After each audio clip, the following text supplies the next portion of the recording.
आप बताइए मंजीत जी, अब क्या कह रहे हैं? अब तो 16 तारीख को जा रहे हैं। जी देखिए, कहीं न कहीं मेरे साथ-साथ अन्य लोगों कई लोगों का कहना था कि जो ये मामला था देवरिया नरसंहार का, तो जैसे भारतीय जनता पार्टी के कई बड़े नेता गए, खुद सूबे के मुखिया गए, ब्रजेश पाठक जी गए, सूर्य प्रताप शाही जी गए, रविकिशन शुक्ला गए, शिलामणि त्रिपाठी, जितने भी बड़े नेता थे, सभी लोग सिर्फ एक पक्ष से मिलने गए थे। ये जी देखिए, कहीं न कहीं समाजवादी पार्टी के मुखिया जा रहे हैं, तो ये दोनों पक्षों से मिलेंगे। वो एक पक्ष से नहीं मिलकर आएँगे। दोनों पक्ष दुबे जी परिवार और यादव परिवार से दोनों से मिलकर आएँगे। उन्होंने जो डेलीगेशन भेजा था, वो दोनों परिवारों से मिलकर जी आया है। लेकिन भारतीय जनता पार्टी के जितने भी नेता जी हैं, सभी लोगों ने शुरू से ही इसमें जातीय रंग दे दिया।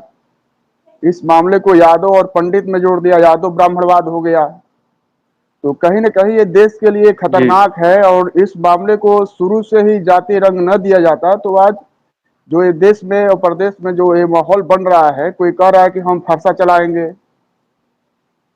फरसा जी चलाएँगे, तो इधर से लोग बोल रहे हैं लाठी डंडा चलाएँगे, तो कहीं न कहीं देश और प्रदेश की हालात बिगड़ रही है। ये जो नेता, ये जो गंदी पॉलिटिक्स कर रहे हैं, ये समाज के लिए बहुत ही हानिकारक है, बहुत ही खतरा है समाज के लिए, कि ऐसी राजनीति नहीं करनी चाहिए थी। अगर नेता वहाँ पे जाते तो दोनों पक्षों से हम्म, मिलते, एक पक्ष से क्यों मिलकर आ रहे थे। तो देखिए, कहीं न कहीं जो ये राजनीति हो रही है वोट के लिए, ये बहुत ही खतरनाक है समाज के लिए, और जी जी। समाज के लोगों को इस बात को समझना चाहिए। प्रेमचंद्र यादव की पत्नी है, बार बार कह रही थी कि जो उनको हम फोन किए थे, उनको कोई फोन किया था। फिर वो गए सुबह, लेकिन जब जांच हुई तो पता चला कि उस नंबर पे तो कोई कॉल ही नहीं गई थी। जी देखिए, ये पुलिस प्रशासन का जाँच का विषय था, जिसमें स्पष्ट हो गया। तो इसमें दूध जी का दूध, पानी का पानी हो गया कि हाँ, उनके पास कोई फ़ोन नहीं आया था। आखिर क्या बात हुई, कैसे हुआ, कैसे जाना हुआ और कैसे मृत्यु हुई? ये तो क्लियर हो गया कि उनके पास कोई फ़ोन नहीं आया था। लेकिन ये स्पष्ट अभी नहीं हुआ है कि प्रेम यादव का कातिल कौन है? एक तरफ नवनाथ मिश्रा गिरफ्तार हुए हैं, उन्होंने कबूल किया है कि हमने 4 लोगों की हत्या की है। लेकिन प्रेम यादव का हत्यारा कौन है? अभी तक 2 अक्टूबर से आज देखिए कितना तारीख हो गया। अभी तक ये स्पष्ट नहीं हुआ कि आखिर प्रेम यादव का कातिल कौन है, किसने मारा है प्रेम यादव को। इस मामले में जो निर्दोष लोग हैं, उन पर कार्रवाई नहीं होनी चाहिए। शासन प्रशासन उच्च स्तरीय जांच करे, और माननीय मुखिया हमारे जो प्रदेश के हैं योगी जी, उनसे भी हमारी उम्मीदें हैं कि इसमें कहीं न कहीं एक पक्षी कार्रवाई न हो। जिस तरह से जातीय रूप दिया गया है, इसमें एक जी पक्षी कार्रवाई न हो। शासन प्रशासन और खासकर योगी जी से हमारी अपील है, प्रदेश के मुखिया हैं तो सबके मुखिया हैं, एक पक्षी कार्रवाई न हो इस मामले में। जी जी। और तो अभी खबरें निकल के आई हैं, उनसे आपको क्या लगता है? देखिए, अभी तक जो भी हुआ है, ये शुरू से जातीय रंग दिया गया है। जातीय रंग दिया गया। हमारी हम्म, मांग है शासन प्रशासन से कि प्रेम यादव के जो कातिल हैं, उनको जल्द से जल्द गिरफ्तार किया जाए और खुलासा किया जाए कि आखिर प्रेम यादव को किसने मारा था। हमारी मांग ये है।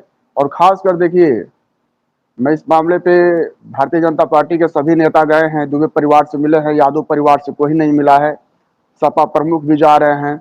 और आजमगढ़ के चुनाव में मैं देखा था, आजमगढ़ के चुनाव में जब उपचुनाव हुआ जी था, और उसके पहले भी जो चुनाव हुआ था 19 में, तो मैं मेरे समाज से ही जी वो नेता आते हैं, दिनेश लाल निरहुआ। जी उन्होंने बड़ा आरोप लगाया था समाजवादी पार्टी के मुखिया पे कि ये यादवों का जी छलने के काम करते हैं। लेकिन मैं उसी निरहुआ से सवाल कर रहा हूँ कि बलिया में जब हेमंत यादव की हत्या हुआ था, तुम नहीं गए थे मिलने के लिए। झांसी में फर्जी इनकाउंटर में पुष्पेंद्र यादव मारा गया, उसमें निरहुआ जी कहाँ थे? नहीं गए थे मिलने के लिए। जी वहीं गाजीपुर में सतीश यादव की हत्या होती है, अभी वाराणसी में कुछ दिन पहले सौरभ यादव की पीट पीट कर हत्या कर दी जाती है। ये कहाँ थे? नहीं थे, कुछ नहीं बोले थे। क्यों नहीं कान में कुछ जाता है? अभी भी देवरिया मामले पर भी निरहुआ कुछ नहीं बोले हैं। अभी तक कोई प्रतिक्रिया नहीं आई है, न ही ये दोनों परिवारों से मिलने गए हैं। तो कहीं न कहीं ये लोग चुनाव आते ही लगते हैं जाति कांड खेलने। अभी 5 महीने का चुनाव है, तो हम देखिए जो भी लोग हैं, जो भी जाति कार्ड खेल रहे हैं उनसे हम निवेदन कर रहे हैं कि भाई जिस तरह से देवरिया कांड में जातीय रूप दिया गया है, भारतीय जनता पार्टी का कौन नेता गया बताइए आप यादव परिवार से मिलने के लिए? कोई एक चेहरा बता दीजिए। ओम प्रकाश राजभर को छोड़कर कोई भी नेता नहीं गया दोनों पक्षों से मिलने के लिए। समाजवादी पार्टी का डेलीगेशन दोनों पक्ष से मिलने गया, वहीं ओम प्रकाश राजभर जी दोनों परिवार से मिले हैं। लेकिन भारतीय जनता जी। पार्टी का कोई एक नेता बता दीजिए जो दोनों परिवार से मिलकर आया हो, सांसद, विधायक, मंत्री। तो आप बताइए, आपसे जानना चाहते हैं पत्रकार महोदय। ओम प्रकाश राजभर जी ने तो ये कहा था कि हम भी एनडीए गठबंधन से आते हैं और हम आए, हम अपना समझते हैं, दूसरों का हम नहीं जानते कि वो क्या सोच। जी देखिए, ये निरहुआ जी जिस तरह से जन्मदिन की बधाइयां दे रहे हैं फेसबुक पे, 2 तारीख के बाद से कोई प्रतिक्रिया नहीं आई है। अभी चुनाव आएगा, आजमगढ़ में जाएंगे तो यादव के दरवाजे पर जाएंगे वोट मांगने के लिए, और मीडिया के सामने 2 शब्द बोल देंगे अही रेजिमेंट के लिए।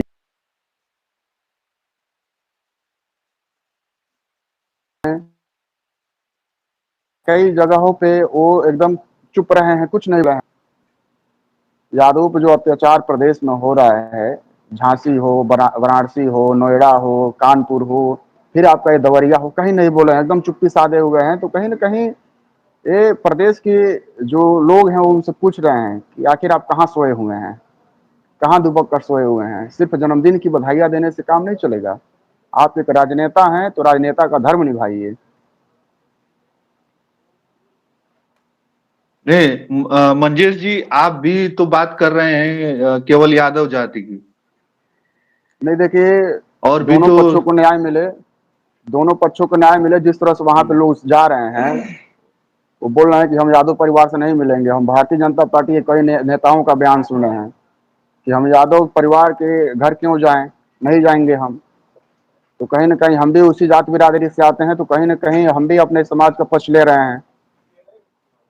उस समाज के लोग बोल रहे हैं फरसा चलाएंगे। अब बताइए समाज में क्या।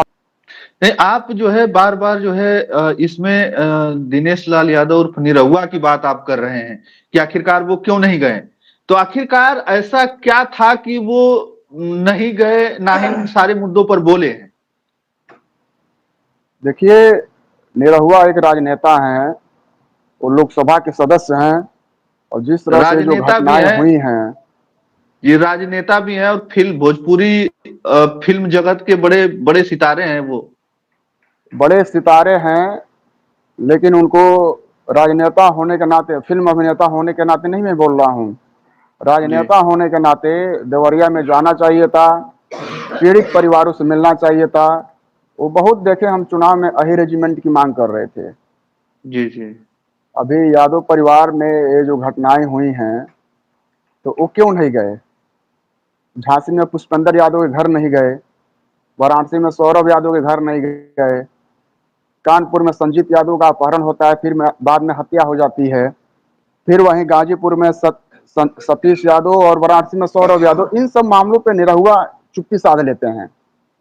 जब यादव पर अत्याचार होता है तो निरहुआ चुप्पी साध लेते हैं, पता नहीं क्या हो जाता है उनको, एकदम साइलेंट हो जाते हैं। तो निरहुआ जी, हम आपसे कहेंगे, निवेदन करेंगे कि अखिलेश यादव जी पे तुम आरोप लगाना छोड़ दो। आप जो कर रहे हो करो। आपसे यही निवेदन है कि आप जब चुनाव में जाना तो यादवों का वोट मत मांगना। हम्म। अगर यादवों का वोट चाहिए तो उनके सुख और दुख में जाओ, हम्म। तो चुनाव के बहुत समय बड़ी में आप बात यादवों आप का वोट मांगना। तो बहुत बड़ी बात आप कर रहे हैं कि आप दिनेश लाल यादव जी, आप वो यादवों का वोट नहीं मांगना। आप तो बहुत बड़ी बात हम कर नहीं रहे हैं, मा क्योंकि देखिए देखिए, जो भी हत्याएं, कई हत्याएं हुई हैं फर्जी इनकाउंटर में, अपहरण के बाद फिर हत्या, किसी भी मामले में दिनेश लाल निरहुआ एक भी प्रतिक्रिया नहीं दिए हैं, और उस समाज में नहीं गए हैं जिस समाज से वो आते हैं। तो बताइए हम उनसे क्या उम्मीद कर सकते हैं? भले से उनकी जी। दल अलग है, लेकिन उनको अपने समाज के बीच में जाना चाहिए कि हाँ, ये मेरा समाज है और यहाँ पे हमको उपलब्ध रहना चाहिए। लेकिन वो नहीं गए हैं। क्यों नहीं गए हैं? क्यों चुप्पी साध लेते हैं जब अत्याचार? हम्म। अभी चुनाव नजदीक है, आप जाओगे तो अही रेजिमेंट के नाम पर वोट मांगोगे और अखिलेश यादव जी पर सीधा आरोप लगाओगे। तो सुनो, अखिलेश यादव जी के जो आरोप लगाते हो उसका जवाब देने के लिए कार्यकर्ता ही काफी है। फिर दोबारा अखिलेश यादव जी पर आरोप मत लगाना। अखिलेश यादव जी, मनीष गुप्ता हत्याकांड हुआ था गोरखपुर में, जिसकी होटल में लाश मिली थी, उसके परिवार से भी मिले थे। वो सबसे मिलते हैं, ऐसे जी नेता हैं वो सबसे मिलते हैं। वो जातिगत राजनीति नहीं करते हैं। लेकिन भारतीय जनता पार्टी के जितने भी नेता हैं, देवरिया कांड में शुरू से ही जातीय रूप दिए हैं।